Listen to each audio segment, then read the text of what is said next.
안녕하세요. 한 주간 동안 잘 지내셨죠?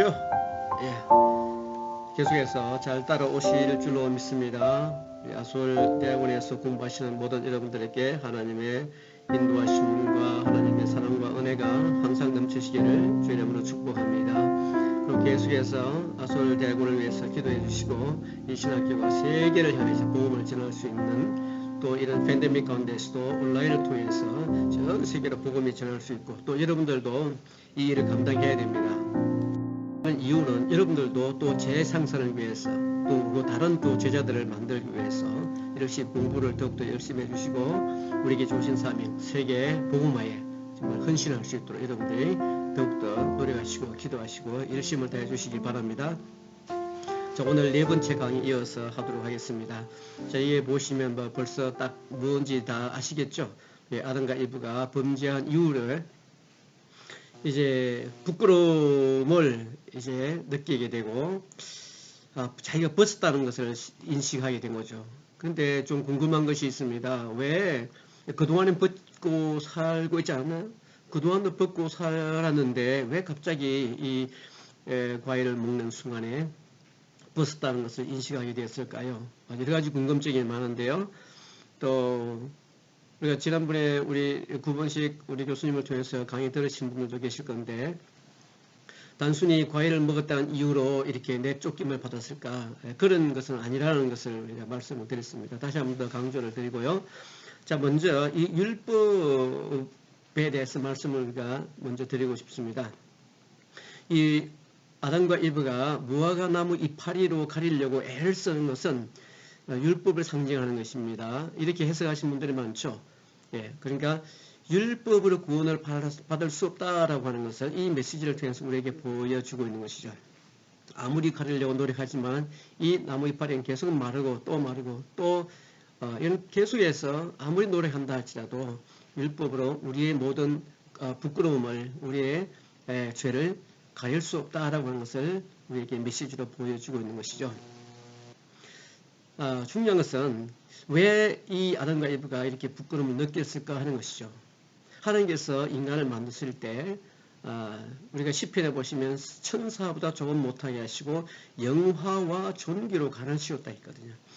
그러니까 우리 인간이 정말로 굉장히 아름답게 멋있게 하나님께서 지으시고 정말 보기에 좋았더라고 많이 강조를 하시는데 천사의 버금갈 정도로 천사보다 조금 못하지만은 그래도 하나님의 영광과 존귀로 관을 씌운 굉장히 멋진 존재였습니다. 그런데 이 아담과 이브가 하나님의 그 공의에 도전하게 된 거죠. 하나님의 권위에 도전하게 된 겁니다. 이게 왕권에 도전하게 된 거죠. 그러니까 하나님이 주셨던 그 영광과 존귀가 싹 사라지게 된 것입니다. 그것이 없어지니까 자연스럽게 인간은 부끄러움을 느낄 수밖에 없는 정말로 한마디로 그냥 속된 말로 아주 이렇게 쪽팔린 존재가 되어버린 것입니다. 하나님께서 그렇게 귀하게 만드시는데 참 그 안타까운 일이 벌어지게 된 것이죠. 주의 손으로 만드신 것을 다스리게 하시고 만물을 그의 발 아래에 두셨다. 이게 엄청나게 좋은 권위와 영광과 존귀로 관을 씌우고 또 엄청난 권한도 주셔서 만물을 다스릴 수 있는 동물을 다스릴 수 있는 이런 권한까지 쫙 주셨는데 이것이 한순간에 사라지게 된 것이죠. 아무튼 이 나무 이파리는 율법을 상징한다라고 하는 것을 여러분들 마음에 두시고요. 히브리서 8장 7절을 보시면 우리가 좀 더 이해를 할 수가 있겠습니다. 히브리서 8장 7절에 보시면 첫 언약이 무험하였다면 둘째 것을 요구할 일이 없다 그랬죠. 그러니까 첫 언약이 무험하였더라면 이라고 했으니까 첫 언약이 문제가 있다는 얘기죠. 그것은 바로 율법인데요. 무엇인가를 우리가 먼저 알아야 되겠죠. 히브리서 8장 8절 이어서 보시면 저희를 허물하여 일렀으되 주께서 가라사대 볼지어다 날이 이르리니 내가 이스라엘 집과 유다 집으로 새 언약을 세운다 그랬어요. 그죠? 그러니까 첫 언약은 좀 문제가 있다. 그리고 이제 새 언약을 세우겠다. 하고 이제 말씀을 하시게 됩니다. 모세는 가나안에 들어가지 못했습니다. 왜 모세가 가나안에 들어가지 못했을까요? 이것을 두고 뭐 모세가 구원받지 못했다 이렇게 말하는 사람 없겠죠. 정말로 모세는 정말로 애를 많이 썼는데도 불구하고 가나안 땅에 들어가지 못했다 이렇게 이야기하면 사람들이 모세가 불순종해서 들어가지 못했다라고 이야기를 합니다. 여러분들도 그렇게 생각하시죠? 그런데 그렇지 않습니다. 불순종한 것이 뭐 모세가 불순종한 것입니까? 이스라엘 백성들은 얼마나 불순종했습니까? 그러면 이스라엘 백성들 다 들어가지 못했어야 되죠. 그런데 모세만 못 들어갔어요. 순종 불순종으로 우리가 성경을 접근하면 안 됩니다. 성경을 우리가 접근할 때 바라볼 때 항상 어떤 윤리적인 측면으로 도덕적인 측면으로 바라보는 경향이 상당히 많이 있어요. 성경은 윤리책도 아니고 도덕책도 아니에요. 그렇기 때문에 성경을 그런 관점에서 바라보면 우리가 성경을 잘못 해석할 수가 있고 성경을 오해하게 됩니다. 성경은 하나님의 말씀이에요. 그러니까 하나님의 관점에서 성경을 바라보아야 된다는 겁니다. 잘 명심해 주시기 바랍니다. 모세가 율법에 들어가지 못한 것은 그의 순종 불순종의 문제로 들어간 것이 아니고 이것은 상징적인 것이에요. 모세는 율법의 상징으로 봅니다. 이 율법을 받은 모세는 율법으로는 가나안 땅에 들어갈 수 없다. 율법으로는 약속의 땅에 들어갈 수 없다라고 하는 것을 보여주고 있습니다. 그러니까 이 무화과 나무 잎과 같은 맥락에서 바라보아야 됩니다. 그렇다고 해서 가나안 땅에 들어가지 못한 것이 뭐 천국에 들어가지 못했다라고 우리가 해석할 수는 없는 거예요. 그렇죠? 그 첫 언약이 뭐냐 하는 거죠. 한번 볼까요? 첫 언약은 아브라함과 맺어졌습니다. 그렇죠? 아브라함과 하나님의 첫 언약을 맺었는데 그것은 모세의 율법에서 이제 다시 또 재확인해서 다시 맺게 됩니다. 자, 여러분 지금 우리가 성경 공부를 이제 통해서 볼 수 있는 것은 뭐냐면 아브라함을 통해서 하나님의 그 약속이 어떻게 이루어지냐면 큰 민족을 이루어 주시겠다고 했죠. 그래서 큰 민족이 이루어졌습니다. 그리고 야곱을 통해서 이제 확실하게 그 모양이 조금 모양새가 나오죠. 12부족으로 이렇게 성장하면서 그리고 그의 이름을 창대케 하실 것이고 그 땅을 주실 것이다. 그래서 약속의 땅에 들어갑니다. 가나안 땅에 들어가죠. 그리고 이 땅의 모든 족속이 그의 후손으로 인하여서 복을 얻을 것이다. 그래서 복의 통로로 이스라엘을 선택을 했습니다. 근데 그것은 이제 창세기 12장에 다 기록이 되어 있습니다. 이 언약의 표로서 이제 아브라함과 하나님 사이에 무한의 할례 받는 것을 요구해야 합니다. 그래서 할례를 약속을 받은 언약의 백성으로서 표시로 요구를 하게 됩니다. 근데 이 언약은 그 후에 이제 수백 년이 지난 후에 모세 율법에서 다시 또 한 번 더 기록이 남아있죠. 다시 맺어질 때까지는 사실 기록이 남아있지는 않아요. 사실은. 근데 모세율법에서는 아브라함에게 말씀을 이루어진 그 언약을 재확인을 했는데 이스라엘 백성들이 순종해야 하는 규칙들을 좀 더 덧붙였어요. 그것은 뭐냐면 돌판에 기록한 10계명이에요. 출애굽기 20장에 나오죠. 그리고 30장에도 한 번 더 언급을 합니다. 잠깐. 그리고 언약서라고 불리는 이 율법의 기타 부분이 포함되어 있는데 모세의 율법은 오직 유대인들에게만 준 것이에요. 그렇죠? 그리스도가 십자가에 달리시기 전까지만 존속하는 겁니다. 이것은 영적으로 맺어진 법이라기보다는 문자적으로 맺어진 법이라고 볼 수 있어요. 유대인들은 규칙적으로 하나님께 동물의 피를 드리고 또 그것으로 이제 언약을 세운 거가 되겠죠. 히브리서를 9장을 한번 참고해 보시기 바랍니다. 이 옛 언약은 그죠? 몇 가지 일들을 사실은 언약을 통해서 성취를 했습니다. 그것이 뭐냐면 아브라함에게 큰 민족을 주고 사실대로 그렇게 했어요. 그리고 그 이름을 창대케 했고 또 땅을 주시겠다 다 했고 그 다음에 이제 이 율법이 주는 본질적인 그 특성이 뭐냐면 죄의 본성을 드러내는 거예요. 범죄를 더욱 가했다라고 로마서에서는 말씀을 하고 있죠. 그리고 사람들로 하여금 해마다 죄를 생각나게 하고 그리고 그리스도가 오셔서 십자가에 돌아가심으로 해서 새 언약을 맺을 때까지만 한시적으로 효력이 있다는 거예요. 그러니까 그리스도에게로 인도하는 무학선생이다라고 바울은 해석을 해주고 있는 거죠. 새 언약은 뭐냐 하면 말할 것도 없이 이 옛 언약보다는 훨씬 더 중요하죠. 에레미야 선지자가 이 새 언약에 대해서 많이 말씀했습니다. 오래전에 하나님께서 그의 백성과 새 언약을 맺으실 것을 예언을 많이 했습니다. 예레미야 31장을 참고하세요. 이 예언은 그리스도와 십자가 위에서 피를 흘리심으로 이루어졌습니다. 새 언약은 하나님께서 아브라함에게 그의 자손으로 말미암아 천하 만민이 복을 얻겠다고 하신 그 약속을 성취하셨죠. 창세기 22장에 기록이 되어 있습니다. 이 예수님은 아브라함의 자손으로 오셨고 또 이 세상 모든 족속을 죄에서 구원하시기 위해서 복을 주셨어요. 그렇죠? 그래서 새 언약은 신약 성경에 이제 자세히 기록이 되어 있습니다. 여러분들 잘 아실 거예요. 이 옛 언약과 새 언약의 큰 차이점을 든다면 첫 언약이 유대민족과만 맺은 언약인데 비해서 새 언약은 그리스도의 복음을 듣고 순종하는 모든 사람에게 맺은 언약이라고 볼 수가 있습니다. 예수님께서 예루살렘에 입성하실 때에 성전 청결 사건이 나오죠. 그때 성전에 대한 두 가지를 중요한 혁명적인 말씀을 선포합니다. 이제 성전은 더 이상 제사 드리는 곳이 아니다 라는 것이고, 이 성전은 유대인들만을 위한 것이 아니고 모든 민족들을 위한 기도하는 집이다 라고 선포를 하게 되죠. 여기에서도 우리가 알 수 있는 것은 새 언약은 이 우주적인 언약입니다. 모든 민족들을 위한.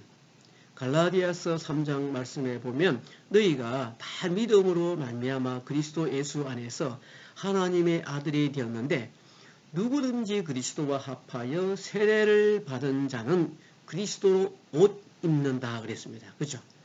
그러니까 이 그리스도로 옷 입는다는 것과 이제 이게 보시면 하나님께서 이게 가죽옷을 만들어 입히는 것과 연관이 있는 것입니다. 하나님께서 가죽옷을 만들어 입으심으로 해서 새 언약에 대한 예언을 여기서 보여주고 있는 것입니다. 이제 무화나무 잎 같은 것은 되지 않는다. 영원한 언약, 그리스도의 피를 흘리심으로 해서 그의 죽으심으로 인해서 여호와 이레로 인해서 하나님 직접 자기를 공급하심으로 인해서 영원한 언약, 새 가죽옷을 입혀 주시는 것이죠. 그러니까 이것은 믿음으로 말미암아서 그리스도 예수 안에서 하나님의 아들이 되는 특권을 우리들에게 주신 것입니다. 이것을 이제 세례라는 용어로 다시 말씀을 입히는 거죠. 세례를 받는 자는 그리스도로 옷 입었느니라 라고 갈라디아서에서 말씀을 해주고 있죠. 너희는 유대인이나 헬라인이나 종이나 저주자나 남자나 여자나 구별 없이 구별하지 않아야 됩니다. 그런데 또 아직도 구별하는 사람들이 있어요. 여자들에게 목산수도 안 준다고 하는데요. 그러면 안 되죠. 목사님들은, 여자 목사님들도 얼마나 훌륭하게 일을 잘 하시는데요. 남자나 여자나 구별 없이 다 그리스도 예수 안에서 하나가 되는 겁니다.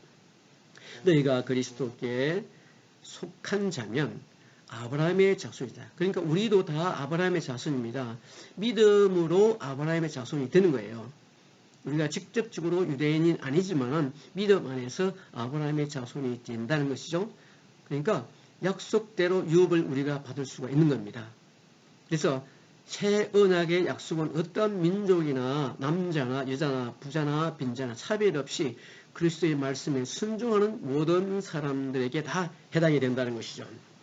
자, 이 말씀을 오늘 좀 길게 했는데요.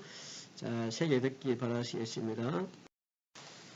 자, 오늘 이 그림을 한번 또 보겠습니다. 이 그림 틀을 잘 이해해 주시고요. 성경 전체 구조는 하나님 나라에 관한 것인데 우리가 생각해야 될 것은 뭐냐면 하나님은 우리의 왕이시다. 이 개념을 우리가 잊어버리면 절대로 안 되겠죠. 자, 여기에 도전하게 되면 아담과 같은 꼴이 되고 여기에 도전하게 되면 바벨탑 사건 같은 것이 또 벌어지게 되죠. 하나님의 권위에 도전하면 죽음이라는 것을 꼭 기억하십시오. 자, 이제 예배하는 장면이 이제 등장을 하게 되는데요. 하나님은 예배하는 자를 찾고 있습니다. 우리의 교회의 근본적인 목적은 뭐냐면 정말로 참된 예배자를 우리가 만드는 것이, 교육하는 것이 우리의 교회의 근본적인 목적입니다. 성교의 목적이 뭘까요? 성교의 목적은 우리가 세상으로 나가서 타 문화권으로 나가서 아니면 같은 문화권으로 나가서 예배 드리지 않는 그들을 전도하고 훈련하고 해서 그들을 참된 예배자로 만드는 것. 이것이 선교의 목적이에요. 왜냐하면 그들은 참된 예배자가 아니기 때문에. 이스라엘 민족이 400년 동안 종살하면서 광야로 이제 출애굽을 해서 나왔습니다. 그 나온 이유가 뭐냐? 바로 예배 드리기 위해서입니다. 400년 동안 하나님은 뭘 준비하셨냐면 성전을, 성막을 준비하셨어요. 그래서 그들이 첫 번째 나와서 한 일은 뭐냐? 성막을 세우는 일이었고 바로 하나님께 예배 드리는 것입니다. 그러니까 우리의 모든 사역의 중심은 바로 예배에 있는 것이죠. 우리는 참된 예배자로서 하나님 앞에 나타나요. 그것이 바로 하나님을 왕으로 인정하는 것이죠. 하나님을 왕으로 인정하는 행위가 바로 예배라는 것입니다. 그런데 여기서 문제가 이제 생기게 됩니다. 창세기에서 이제 살인사건이 벌어지게 됩니다. 이 살인사건이 생기게 된 원인이 뭐냐면 바로 예배 드리는 문제로 살인사건이 생기게 됩니다. 이 가인과 아벨이 이제 제사를 드리게 되는데 아벨은 계속 피 흘림에 피의 제사를 드리게 됩니다. 아마 가인도 처음에는 그랬을 거예요. 왜냐하면 이 예배에 대한 그 지표를 가죽옷 사건을 통해서 우리가 보여주었습니다. 피를 흘림으로 해서 가죽옷을 만들어서 우리가 덮어주셨는데 그것은 바로 피 흘림에 대한 제사를 예표적으로 보여주고 있는 것인데 가인은 어느 순간에 그것을 무시해버리고 그냥 자기가 기르는 그냥 농사 짓는 그 곡물을 가지고 제사를 드리게 되고 아벨은 계속해서 양의 짐승으로 예배를 드리게 되죠. 저는 이 문제를 가지고 많이 고민을 한 적이 있습니다. 제가 중학교 때라고 기억이 되는데요. 농사꾼이잖아요. 저는 이 가인도 농사하는 자라고 기록이 되는데 농사하는 사람들은 농부들은 구원을 받지 못하는구나 하나님께 불임을 받는구나 라고 해서 엄청나게 고민하고 교회를 떠난 적이 있습니다. 저는 이제 유치원 때부터 계속 교회를 다녔기 때문에 교회에 대해서 큰 거부감이 없었는데 이 사건을 통해서 교회를 떠나게 됩니다. 근본적으로는 이제 농사꾼이기 때문에 하나님의 구원에서 제외됐구나라고 생각을 했던 거죠. 근데 히브리서에서는 그렇게 해석해주고 있지 않습니다. 뭐 곡물을 드리든지 동물을 드리든지 문제가 되지 않아요. 믿음으로 예배를 드리느냐, 이 믿음으로 드리지 않느냐의 문제죠. 네, 우리가 오해가 이제 고등학교 가서야 풀어지게 되는데요. 자, 이 예배 문제로 인해서 이제 사건이 벌어지게 되고 그래서 하나님이 다시 이제 셋을 우리 대신 줍니다. 자, 이 사건에서 우리가 보여주는 것은 뭐냐면 예수님도 죽임을 당하신다는 것을 이 사건을 통해서 우리에게 은연중에 살짝 보여주고 있는 것입니다. 그리고 이제 셋의 후손과 가인의 후손이 두 갈래가 나누어지는데 쭉 내려오다가 이제 노아 홍수 사건이 벌어지게 되는데 노아 홍수 사건이 벌어지게 된 원인이 뭔가? 그것은 바로 섞이기 시작하는 겁니다. 하나님의 아들들과 사람의 딸들. 자, 하나님의 아들들의 후손입니다. 사람의 딸들의 후손이에요. 이 후손들이 이제 섞이게 되면서 문제가 생기고 된 거죠. 그래서 하나님이 다시 또 노아를 통해서 의로운 한 사람을 통해서 이제 심판을 하시게 됩니다. 어쨌든 우리가 딱 두 가지를 명심해야 될 것은 계속 지금 반복해서 강조하죠. 하나님은 우리의 왕이시다. 그리고 섞이면 안 된다. 예, 우리의 순수한 믿음을 잘 지켜야 됩니다. 이것은 신부와 신랑의 관계와 같은 겁니다. 이것은 혼인 관계로 이스라엘 민족과 하나님 관계를 설명하는 것이 성경 전체의 흐름이에요. 그러니까 딴 갯눈질 하면 안 됩니다. 오직 하나님만 바라보고 오직 남편만 바라보고 오직 아내만 바라보면서 우리가 믿음을 지키고 순수성을 지켜야만이 우리는 하나님 앞에 바르게 설 수가 있는 것입니다. 그렇게 예배자가 이렇게 섞이기 시작하면서 또 타락을 하게 되죠. 창세기 4장 25절 말씀에 아담이 다시 아내와 동침함에 그 아들을 낳고 그 이름은 셋이라 했죠. 그래서 하나님이 대신 아벨 대신에 셋을 주게 됩니다. 가인이 죽인 그 아벨 대신에 다른 씨를 주셨다 함이고 창세기 26절에 보면 셋도 아들을 낳고 그 이름을 에노스라고 불러요. 그게 셋이 아들을 놓고 이제 에노스라고 부르는데 이 에노스가 첫 예배자입니다. 그러니까 하나님의 아들들에서는 예배자가 계속 나오게 됩니다. 예배자가 여기에 26장 4장 26절을 보시면 창세기 4장 26절을 보시면 셋도 아들을 낳고 그 이름을 에노스라고 하였음에 그때의 사람들이 비로소 여호와 이름을 불렀더라라고 하죠. 여호와 이름을 부른다고 하는 것은 예배 드린다는 뜻입니다. 그들이 예배를 드렸더라라고 해석하는 것이 더 옳습니다. 이름을 부르는 것은 다 예배 드리는 행위를 표현할 때 이름을 부르다는 것으로 표현을 하고 있습니다. 그래서 셋의 후손에서 첫 예배자가 이렇게 등장하는 모습을 우리가 보게 됩니다. 자, 우리 예배를 통해서 하나님께 영광을 돌리셔야 될 줄로 믿습니다. 자, 창세기 12장 8절에 보시면 거기서 베델 동편산으로 옮겨 장막을 치니 서는 베델이요 동은 아이라 그가 그곳에서 여호와를 위하여 단을 쌓고 여호와 이름을 부르더니 했죠.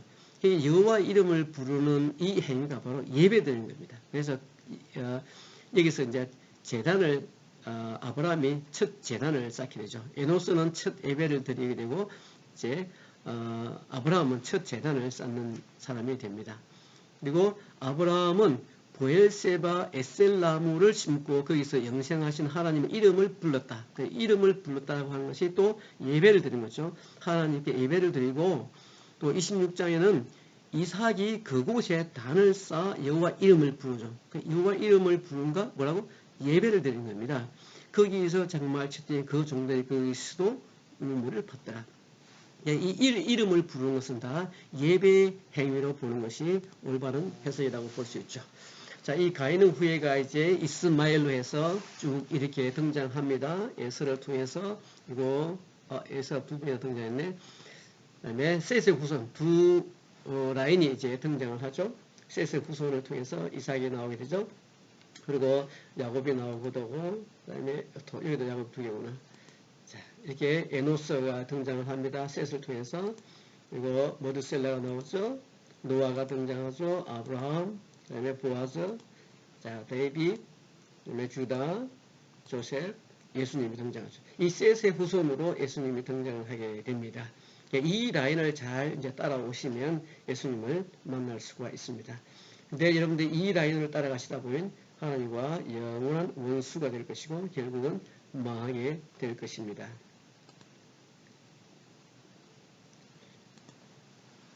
자, 이 교본 틀을 이제 계속 이어가게 되는데요. 창세기 6장 14절을 한번 보십시오. 창세기 6장 14절에 보면 이제 홍수를 준비한 사건들이 나오죠. 창세기 6장에는 홍수 사건이 기록되어 있는데 거기 보면 고페르 나무로 이제 방주를 만들어요. 고페르 나무.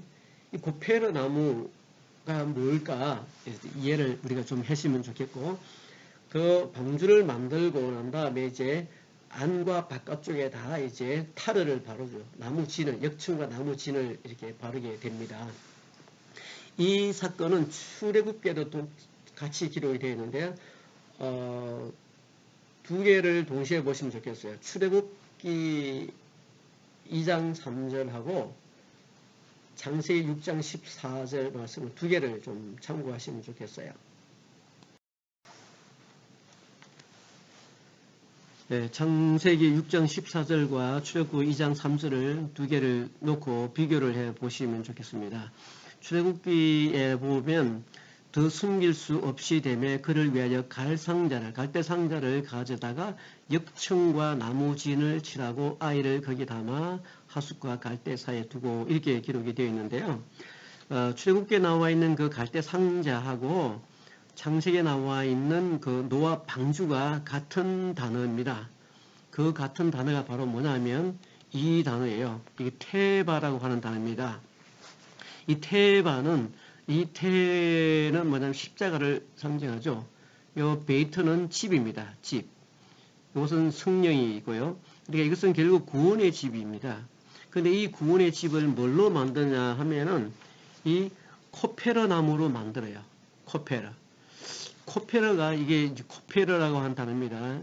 코페러라고 하는 단어는 속전이라는 뜻이 있습니다. 속전. 여러분 속전. 속전이니까 구속이죠. 구속이라는 단어예요. 구속의 나무로 구원의 집을 만드는 거죠. 그래서 이 나무로 방주를 만드는 것입니다. 재밌죠? 그리고 이제 그 상자를 만들고 그리고 방주를 만들고 역청과 나무진을 만들게 되는데요. 그 칠하다라고 하는 것이 바로 하마르입니다. 이 하마르라고 하는 단어가 칠하다라는 뜻인데 이 단어를 보시면 이 하트라고 하는 것은 성전벽입니다. 성전벽. 성전벽에 이것은 맴인데 맴은 피를 의미해요. 이것은 이제 사람의 머리 혹은 또 제사장, 왕을 상징합니다. 그러니까 결국은 이것은 유월절 어린 양의 피요. 벽에다가 피 바르는 단어가 바로 이 하마르라고 하는 단어입니다. 성전벽에 피를 바르고 머리에서 피를 흘리는 그런 장면이 바로 하마르라는 단어예요. 이것은 카페라고 하는 단어고요. 이것은 고페르입니다. 이 고페르라는 단어에서 이제 코페르라는 단어 같이 사용되고 있는데요. 역청과 나무진이라고 하는 것은 바로 뭘 의미하냐면 성령과 혹은 예수님의 피. 그러니까 예수님의 피를 바르지 아니하면 구원을 받을 수가 없는 거죠. 요 방주가 있는데 요것을 안가 밖으로 바르지 않으면 다 물에 잠겨요. 배를 아무리 만들어도 이 피가 없으면 역청과 또 나무 진이 없으면 소용이 없어요. 다 가라앉아요. 그러니까 결국은 피와 성령을 상징하는 거라고 볼 수 있습니다. 성령과 피를 통해서 우리가 완전한 구원을 얻을 수가 있는 거죠. 예수님의 피가 없으면 우리가 구원을 이룰 수가 없는 거죠. 이런 단어들이 이런 하마르라고 하는 단어에서 우리가 발견을 하게 됩니다. 코페라고 하는 이 단어에서도 속전이라고 하는 단어에서도 발견할 수 있는 거죠. 그러니까 이제 히브리 원문을 통해서 보면 좀 더 이것이 예수님의 구속의 메시지라는 것을 우리가 좀 더 확실하게 우리가 알 수가 있게 되는 겁니다. 자, 이해가 되셨죠? 자, 이 하나님의 이제 나라가 어떻게 이루어지고 있는지 좀 더 자세하게 살펴보도록 하겠습니다. 자, 이제 하나님의 나라 완성을 위해서 하나님께서 아브라함을 부르시죠. 아브라함을 부르시고 그리고 이제 약속의 땅을 준비시키시고 그리고 사람들을 준비시키고 그다음에 왕은 누구냐면 바로 내가 왕이라는 거죠. 하나님이 왕이라는 것을 이제 보여줍니다. 이게 어떻게 이제 이 약속을 이루어 가는지를 지금 보게 되죠. 나라가 되기 위해서는 땅 국민이 그리고 왕이 있어야 되죠. 왕 대신 이제 복이 되게 하시는데 이 복은 누구냐면 하나님을 왕으로 인정할 때만 복이 되는 거예요. 그래서 그러면 왜 하필이면 아브라함을 선택했을까? 그러면 이제 아브라함의 마음이겠죠. 물론 아브라함이 하나님이 아브라함을 선택한 데는 특별한 이유가 있었을 거예요. 그 이유가 이제 창세기 18장 18절로 19절에 살짝 기록이 되어 있는데 소돔과 고모라를 멸망시키기 전에 왜 아브라함을 선택하는지 그 이유를 설명해 주고 있습니다. 자, 여기까지 오늘 강의 마치도록 다음 시간에 그것을 설명해 드리도록 하겠습니다. 지금까지 수고하셨습니다. 감사합니다.